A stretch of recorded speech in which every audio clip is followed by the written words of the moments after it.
Assalamualaikum warahmatullahi wabarakatuh teman-teman semuanya. Kembali lagi dengan saya Holiza Panggabean di channel YouTube saya. Nah, sekarang kita akan membahas tentang apresiasi prosa fiksi, yaitu tentang amanat tersirat dan tersurat pada film Jembatan Pensil.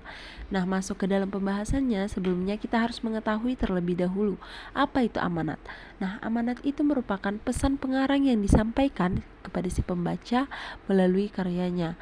Nah, pesan yang dimaksud itu seperti pesan orang tua kepada yang lebih muda ataupun pesan cinta. Penyampaian pesan dalam cerita selalu didasarkan pada tema dan tujuan yang sudah ditentukan oleh pengarang ketika menyusun rancangan cerita. Adapun macam-macam amanat yaitu ada dua. Yang pertama, amanat tersurat.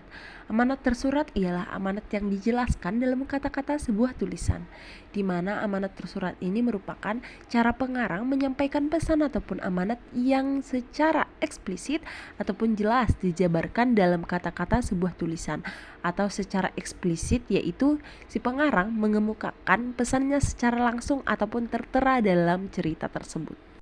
Yang kedua, amanat tersirat.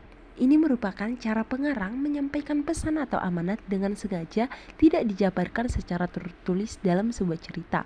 Namun pesan ini dapat diketahui pembaca dari alur cerita yang terdapat dalam tulisan tersebut. Jadi amanat tersirat ini sifatnya adalah implisit ataupun tersembunyi, tetapi tetap ada dapat diketahui dari jalan ceritanya. Kata lain dari implisit ini merupakan pengarang mengemukakan pesannya secara tidak langsung sehingga pembaca sendiri yang harus mencarinya ataupun secara tersirat. Lanjut ke ciri-ciri amanat.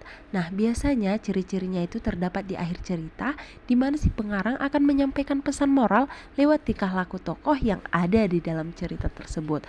Nah, selain itu, ciri-cirinya juga dapat kita ketahui secara jelas ataupun eksplisit, yang biasanya dapat berupa nasihat, seruan, anjuran, saran, peringatan, atau larangan yang berhubungan dengan ide utama dalam cerita.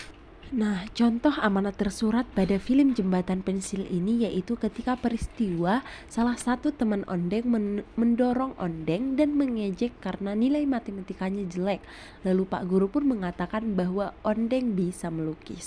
Nah, adapun makna tersirat dari peristiwa tersebut bahwa setiap manusia pasti mempunyai bakat dan kemampuan yang berbeda-beda pada setiap individu.